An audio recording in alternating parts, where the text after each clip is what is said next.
Kathy Dutton introduced us to some of the difficulties and challenges in starting the InTech Center. And it really is a little bit bigger deal than perhaps we learned earlier on. It's quite a wonderful success story. And today we've got Rick Pettit and Debbie Smith to help us understand a little bit more about what's really going on at the center. Sure, I'd be happy to share Yes. that we have an industrial electrical training program, an industrial mechanical, maintenance mechanic training program. We have welding and a mechatronics lab. And that, again, this evolution of what exists at the InTech Center is a result of years of sitting at a table much like this, talking to industry and them spelling out exactly the number of hours for welding.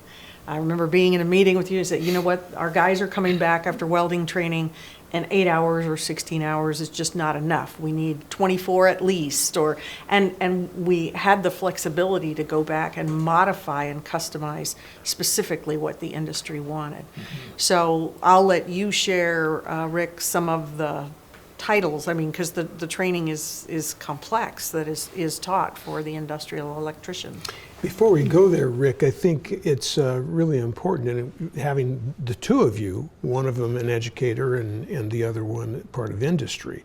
The secret sauce that we've talked about all day is really this communication between industry, who needs certain kinds of workers, and the jobs training that responds to the industry.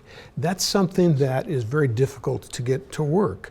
And when you throw in government funding or funding from a variety of different sources, so this is really quite an interesting, blackbird pie, really, where you've got a lot of things going on that really need to happen at the same time.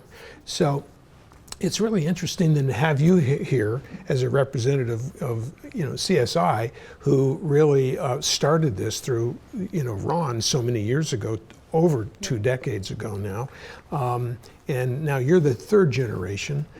Tell us a little bit about how CSI has benefited in these 10 or 12 years since it's been open now. Sure, I'd love to. Well, as you recall from earlier conversations, the Manufacturers Council started out because we needed to upskill our craftsmen, particularly our electricians. We were having a really hard time, and still to this day have a hard time, finding good qualified electricians and mechanics that can keep our mills running. And as you could imagine, that's important to us and to all manufacturers out there for that matter. The programs that the InTech or the Manufacturers Council started has expanded quite a bit since the beginning in 2002. We first started out training our current employees, our current craftsmen, to upskill them. We then developed training programs to take incumbent workers that have a base knowledge of electricity and mechanics and bring them up to a journey level of craftsmen, and because we desperately need them. So we have at InTech, we have the industrial electrical electrician program, we have the industrial mechanics program, we even have a machinist program, and I believe they're starting a robotics program as well. So we started out, I think maybe 4 or 5 students every other year. They attend class one summer, and then the next year they'd attend another set of classes, and then they would graduate from our training program and become certified to be journey level electricians and mechanics. Yes, but we rapidly ran out of incumbent employees that had the base knowledge to begin with. So we needed to expand even further. So we started a pre-apprenticeship, if you will, what we call our C electrical program and C mechanical programs, where we take people that can't even spell electricity And we give them that base level of knowledge where they can then go into the apprenticeship program and work their way up to the journey level. And I believe as of this year, 2022, we have graduated approximately 85 electricians and an equal number of mechanics. And our mechanics, they do more than just, turn a wrench. Some of them have to do, machining as well. So, we have they go through machining classes. They learn how to weld. As a matter of fact, I've got a class going on right now for our electricians that are doing 100 hours of training on welding, learning how to weld. So that's a pretty valuable skill for us.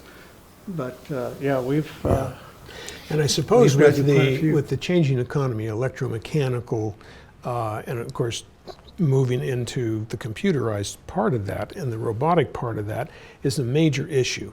Yes. And InTech really touches most of those pieces, if not all of them. Yes, and I wanted to add to what you were saying that California Steel was investor level manufacturer. You're a large manufacturer and you had an interest in seeing that there would be expansion of this training. But everybody in the region benefited because that curriculum now is what is the basis for all of the manufacturers in the region and the pre-apprenticeship to apprenticeship pathway. And what I mean by that is that level of, it wasn't just California Steel sitting at the table saying, we need this. No, it wasn't. It was all the other manufacturers saying, I need PLC training too. Right, I need this or that training also.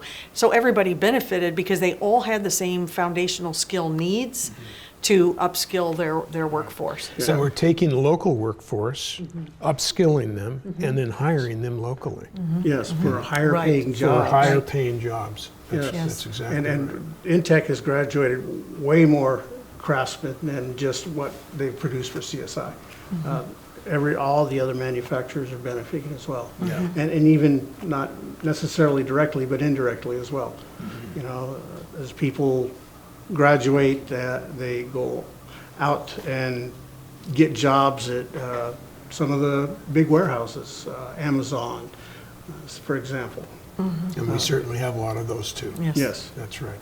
Great. Thank you very much for your input on the InTech Center. Well, thank you.